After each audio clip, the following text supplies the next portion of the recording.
dès la sortie de mon BTS, informatique de gestion, je me suis orienté à l'INSTA sur un cursus en 3 ans. Donc le Master 1, analyste informaticien, qui m'a permis dans un premier temps d'obtenir un premier diplôme, et ensuite architecte réseau en 1 année pour en avoir un second et avoir un cursus Bac+5. Voilà, donc mon objectif était d'avoir dans un premier temps un diplôme d'État, ce qui est important aujourd'hui pour les entreprises, et une expérience en alternance. Donc j'ai fait mon alternance dans une société, un éditeur de logiciels en région parisienne. Donc ça a duré 1 an. Et ensuite, je me suis orienté dans une société spécialisée dans la sûreté en tant qu'ingénieur système et réseau. Et j'ai fini sur de l'avant-vente, sur des produits de Google, chez un partenaire à eux. Quand je suis rentré à l'INSTA, il n'y avait pas de BDE. Donc avec un collègue à moi, on a monté l'association, donc le bureau des élèves de l'INSTA. Et on a en fait organisé des soirées, des week-ends d'intégration, des journées, on va dire, portes ouvertes, parce qu'on est aussi présent à l'école, au salon aussi, parce qu'on est là pour renseigner les élèves avant tout. Donc voilà, on a essayé d'être présent sur la partie extrascolaire. Pourquoi avoir choisi l'INSTA ? Moi, ce qui m'a attiré à l'INSTA, c'est le rythme 1 mois école, 3 mois entreprise. Ça m'a permis vraiment de me plonger dans les différents projets. C'était vraiment important comparé à des rythmes très courts du style 2 jours, 3 jours. 2 jours école, enfin... Oui, 2 jours école, 3 jours entreprise. Exactement. C'est dans quel type de... C'était plus en BTS. Et je me suis rendu compte en fait qu'en 3 jours, on ne peut pas vraiment être à fond sur un projet. Donc j'ai préféré être sur du long terme et j'ai trouvé ce rythme qui m'a vraiment plu. Et ensuite, la seconde chose, c'est les différents partenariats que INSTA peut avoir actuellement, donc partenaires Microsoft, Citrix, etc. Et ça nous a permis de passer des certifications sur les différents domaines. Donc moi, en l'occurrence, j'avais passé du Microsoft.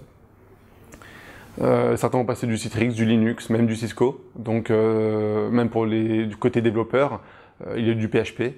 Donc à ce niveau-là, on peut vraiment se professionnaliser en fonction de notre spécialité et c'est un réel avantage. Voilà, après, ce qui m'a orienté aussi vers l'INSTA, c'est vraiment l'aspect professionnalisant et pas forcément scolaire.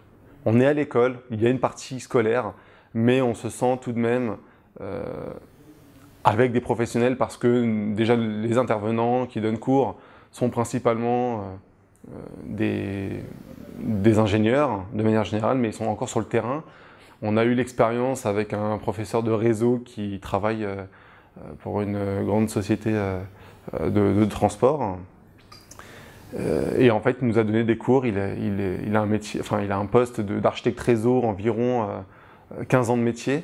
Donc, c'était vraiment rassurant d'avoir des cours de qualité et très structurés. Voilà. Aujourd'hui, je me suis orienté plus sur des postes en gestion de projet. Facilité à trouver du travail plutôt positif, c'est-à-dire qu'on a vraiment eu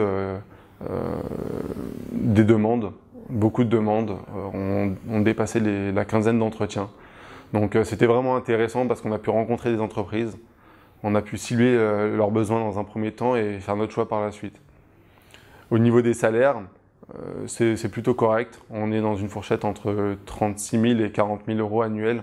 Donc c'est plutôt, voilà, c'est plutôt correct en fin de cursus, sachant que c'est une fourchette haute. Et il faut le savoir, certaines entreprises proposent beaucoup moins. Mais aujourd'hui, c'est la moyenne de ma dernière promotion. Et ça s'est monté jusqu'à, si je ne me trompe pas, pour certaines exceptions, 45 000. Voilà, donc je pense que c'est relativement correct et j'ai trouvé vraiment ce que je voulais à l'INSTA, c'est-à-dire des cours vraiment structurés, professionnalisants et très proches de la réalité. Et à partir de ce moment-là, quand on arrive à avoir des cours vraiment structurés de cette façon, on peut vraiment monter en compétences et prouver à des sociétés en un simple entretien qu'on peut être présent sur différents projets. Voilà, c'est un peu cette idée-là, c'est vraiment d'assurer à notre prochain client que notre montée en compétences est enrichissante déjà et qu'elle le sera même par la suite pour leurs clients.